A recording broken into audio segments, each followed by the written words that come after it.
Hello friends, मैं शशि एक बार फिर से आप सभी का अपने new YouTube channel Shashi with GK classes में हार्दिक स्वागत एवं अभिनंदन करती हूँ। साथियों, जैसा कि आप लोग देख रहे हैं, आज हम लोग पढ़ेंगे संधि के प्रमुख आधार। पिछली क्लासों में हम लोगों ने जाना था कि संधि क्या है, संधि का शाब्दिक अर्थ क्या होता है, संधि कैसे बनती है, संधि में किसका मेल होता है। ये जो बेसिक पॉइंट थे हम लोगों ने फर्स्ट क्लास में क्लियर कर लिए थे। ठीक है, आज हम लोग पढ़ेंगे संधि के प्रमुख आधार। हालांकि ऐसा हो सकता है कि ये पॉइंट आप लोगों ने फर्स्ट बार देखा हो, तो बने रहिएगा हमारी क्लास के अंत तक ये जानने के लिए कि संधि के आधार क्या हैं, संधि किस प्रकार बनाई जाती है, किस आधार पर बनाई जाती है, ये लोप क्या है, आदेश क्या है, आगम क्या है, प्रकृति भाव क्या है। तो अगर आप किसी भी एग्जाम की तैयारी कर रहे हैं तो ये क्लास आपके लिए बहुत ही हेल्पफुल रहने वाली है, क्योंकि इससे पता चलेगा कि कोई भी शब्द जो संधि शब्द में विकार उत्पन्न होता है, बदलाव उत्पन्न होता है, ये क्यों होता है, किस लिए होता है, किस आधार पर होता है। ठीक है, तो अगर आप लोग ये जान गए तो आपकी संधि मानो बिल्कुल तैयार। आप लोग कहते हो कि संधि सबसे टफ टॉपिक है, ये सबसे हार्ड टॉपिक है, सबसे कठिन लगता है संधि। नहीं, कठिन जब तक है जब तक आप पढ़ोगे नहीं। जब तक आप एक क्लास पढ़ो, दो क्लास पढ़ो, जब आपको ना समझ में आए एक बार फिर रिपीट करो, घर पे पढ़ो, आएगा कैसे नहीं। तो अगर आपको संधि सीखनी है तो बने रहिएगा हमारे साथ, एक एक पॉइंट को क्लियर कराएंगे संधि से संबंधित। चलिए, ये बातें तो होती रहेंगी, आइए अपने पॉइंट पर आते हैं कि संधि के प्रमुख आधार। संधि के प्रमुख 4 आधार होते हैं। कितने आधार होते हैं संधि के? संधि के प्रमुख 4 आधार होते हैं। कौन कौन से? पहला है आदेश, आगम, लोप, प्रकृति भाव। अब आपको ये सुनने में नए नए लग रहे होंगे कि ये क्या है।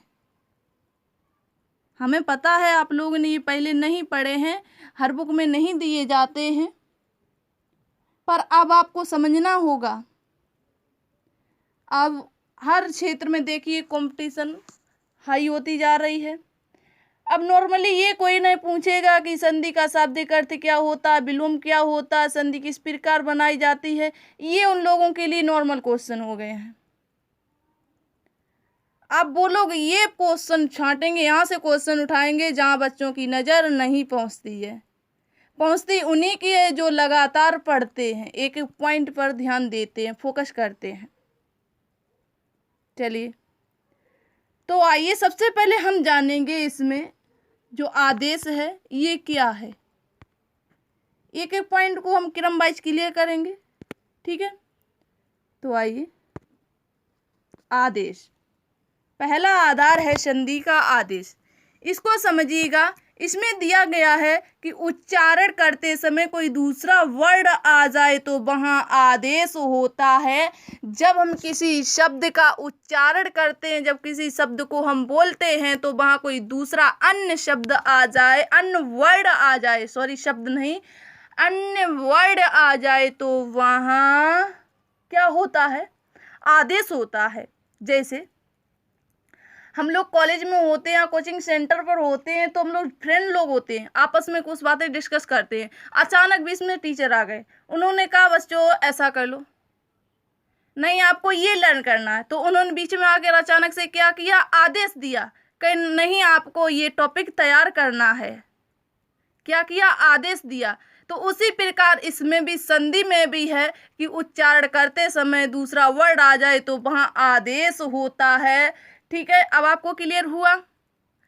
अब जैसे समझिएगा, हमने इसमें लिखा रामाधन ईश, यहाँ पर रमा होगा, रामा नहीं होगा। ठीक है, ये इसको हटा दो, यहाँ होगा रामाधन ईश बराबर रमेश। आप लोग कहोगे ये तो हमें पता है रमाधन ईस बराबर रमेश होता है, लेकिन होता किस प्रकार है? जब आप लोगों ने हमारी स्वर वर्णमाला में स्वर की क्लास ली होगी, उसमें हमने पढ़ाया था, बताया था आप लोगों को संयुक्त स्वर। क्या बताए थे? संयुक्त स्वर। संयुक्त स्वर कितने होते हैं? 4 होते हैं, ए ऐ ओ औ। ठीक है, तो इसमें जो हमने आपको कल बताया था, जब हम संधि पढ़ाते हैं, संधि बनाते हैं, जब संधि शब्द का मेल करते हैं तो संधि में 2 शब्द होते हैं। जब संधि का विच्छेद करते हैं तो उस शब्द में 2 शब्द निकल कर आते हैं। जैसे इसमें ये हमारा रमेश है, इसका हमने जब संधि विच्छेद किया था तो ये आया था रमाधन ईस। ठीक है, तो जब हम संधि बनाते हैं तो प्रथम शब्द का अंतिम अक्षर लेते हैं। क्या करते हैं? प्रथम शब्द का अंतिम अक्षर लेते हैं और द्वितीय शब्द का, जो हमारा दूसरा शब्द ये है, इसका प्रथम अक्षर लेते हैं। क्या लेते हैं? प्रथम अक्षर लेते हैं। ठीक है, तो इसमें आप बताइएगा पहले शब्द का अंतिम अक्षर इसमें क्या है?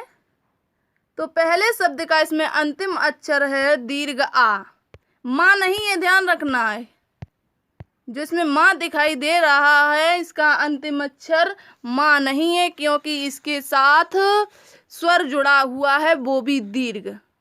और कोई भी व्यंजन बिना स्वर के नहीं बनता है, ये भी ध्यान रखना है आप लोगों को। ठीक है, तो इसमें क्या है? दीर्घ आ प्लस दीर्घ ई बराबर क्या होता है? तो ये बन जाता है ए। क्या बनता है? ए बन जाता है। आ प्लस ई बराबर ए। तो इसी प्रकार रमाधन ईस बराबर रमेश। आ और ई किस में परिवर्तित हो गए? आ और ई ए में परिवर्तित हो गए, तो इसीलिए ये क्या है? तो इसमें कौन सा परिवर्तन आया? दूसरा वर्ड कौन सा आ गया उच्चारण करते समय? तो उच्चारण करते समय दूसरा वर्ड इसमें आ गया ए। आ और ई की जगह दूसरा वर्ड क्या आया? आ और ई की जगह दूसरा वर्ड आया है ए। ठीक है, तो रमाधन ईस बराबर क्या होगा? रमेश। अब क्लियर हुआ कि आदेश क्या होता है? चलिए, बहुत से आगे देखिए। दूसरा प्रकार है, दूसरा आधार है आगम। इसके नाम से ही आपको पता चल रहा होगा, आगम का मतलब होता है आया हुआ। ठीक है, तो सबसे पहले हम लोग इसको समझते हैं, ये क्या है कि ना तो पहले वर्ड में परिवर्तन होता है, ध्यान देना, आप लोगों को अच्छे से समझना है, और एनीवन नोट्स बनाते हुए चलें। ठीक है, चलिए, तो देखिए इसमें क्या बताया गया कि ना तो पहले वर्ड में परिवर्तन हो और ना ही दूसरे वर्ड में हुआ हो। तीसरा, इसमें कोई तीसरा वर्ड बीच में आ जाता है तो वहाँ आगम होता है। आदेश में क्या था? आदेश में उच्चारण करते समय दूसरी ध्वनि निकल रही थी, इसमें कोई दूसरा वर्ड ही आ जाता है। आगम में क्या है? केंद्र में बीच में कोई तीसरा वर्ड ही आ जाता है तो वहाँ आगम होता है। क्या होता है? ना तो पहले वर्ड में परिवर्तन होता है और ना ही दूसरे वर्ड में परिवर्तन होता है, इसमें बीच में कोई तीसरा वर्ड आ जाता है तो वहाँ क्या होता है? आगम होता है।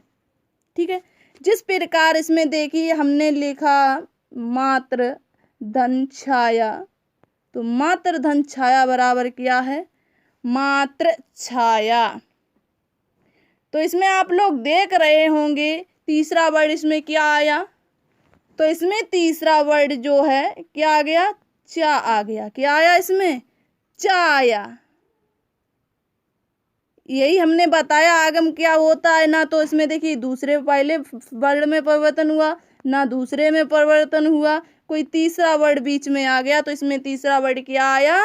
चा आया। इसी को कहते हैं आगम। Is right clear? गुड। चलिए आगे देखिए। तीसरा प्रकार है, तीसरा आधार है संधि का लोप। कि लोप के आधार पर संधि को किस प्रकार बनाते हैं, संधि शब्द में लोप क्यों हो जाता है। तो देखिए इसमें समझिएगा, लोप उच्चारण करते समय यदि कोई वर्ड छिप जाता है तो वहाँ लोप होता है।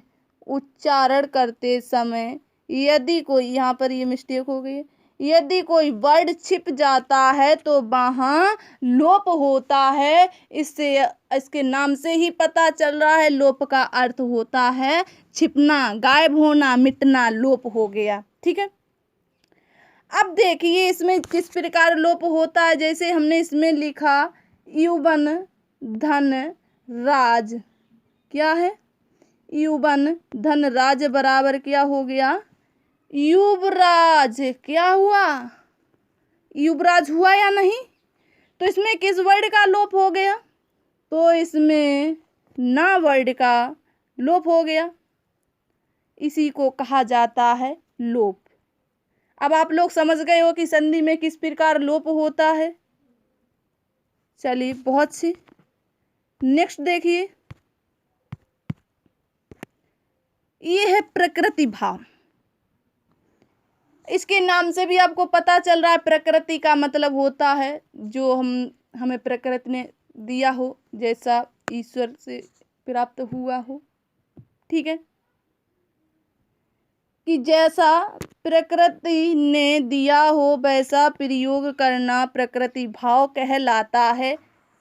जैसा प्रकृति ने दिया हो, प्रकृति ने हमें क्या दिए, जैसे पेड़ पौधे, नदी, तालाब, कुएं, ये क्या है, सब प्रकृति की देन है। तो जिस प्रकार प्रकृति देती है हम उसे उसी प्रकार प्रयोग करते हैं, तो उसे प्रकृति भाव कहते हैं। तो इसी प्रकार इस संधि में भी है कि जैसे संधि के शब्द दिए गए हैं हम उसे वैसे ही प्रयोग करेंगे। तो ये क्या होंगे, प्रकृति भाव होंगे। यानी कि इसमें ना तो पहले वर्ड में परिवर्तन होगा, ना तो पहले शब्द में परिवर्तन होगा, ना ही दूसरे शब्द में परिवर्तन होगा। जैसा शब्द होगा, जैसे संधि शब्द होंगे वैसा ही प्रयोग किया जाएगा, वैसा ही सेम बन जाएगा। अंतः धन पुर बराबर अंतःपुर, अंतः धन अस्थ बराबर अंतहस्थ, दो धन का बराबर दुख। इसमें कोई परिवर्तन हुआ नहीं हुआ। जैसा प्रकृति ने दिया वैसा हमने प्रयोग किया, जैसे हमारी हिंदी ने दिया वैसे हमने संधि में प्रयोग किया। क्लियर। तो उम्मीद है आप लोगों से कि आपको प्रकृति भाव, लोप, आगम, आदेश और ये आपको क्लियर हो गए होंगे संधि के आधार। नेक्स्ट क्लास में हम लोग पढ़ेंगे संधि के प्रकार। तो आज की क्लास यहीं तक। उम्मीद करती हूँ आपको ये सारे पॉइंट अच्छे से क्लियर हो गए होंगे। चलिए, और जिस किसी ने अभी तक हमारी क्लास को शेयर नहीं किया है, एक बार सभी लोग क्लास को शेयर करें, ताकि ये जो क्लास है, ये जो पॉइंट है मोस्ट इम्पोर्टेंट पॉइंट कहें तो, very very most important point, ये सब लोगों के पास पहुँचे, बहुत सारे लोग इसको देखें, बहुत सारे लोग इसको समझें, बहुत लोग पढ़ सकें। इसकी जानकारी सभी साथियों को होनी चाहिए। तो इसलिए सभी लोग इसको क्या करेंगे, शेयर करेंगे। शेयर के साथ साथ एक एक बार सभी लोग लाइक भी करेंगे। ठीक है। और जिस किसी ने अभी तक हमारे चैनल को सब्सक्राइब नहीं किया है, जो बहन भाई, जो साथी हमारे हैं इस क्लास में पहली बार जुड़े हैं, तो वो हमारे चैनल को सब्सक्राइब कर लें, ताकि ऐसे ही मोस्ट इम्पोर्टेंट टॉपिक पाने के लिए जो हम मेहनत कर रहे हैं, आपको देने के लिए जो मेहनत कर रहे हैं, जो आप इसको आप सोच रहे हैं ऐसे और हमें टॉपिक मिलें जो हमने आगे नहीं पढ़े हैं, जो हमारी परीक्षा के लिए महत्वपूर्ण हैं, तो हमारे चैनल को सब्सक्राइब कर लें कि कोई भी मोस्ट इम्पोर्टेंट टॉपिक पढ़ाया जाए या वीडियो डाली जाए तो उसका नोटिफिकेशन सबसे पहले आपके पास पहुँचे। क्लियर। चलिए, फिर हम लोग बात करेंगे नेक्स्ट क्लास में। तब तक के लिए धन्यवाद।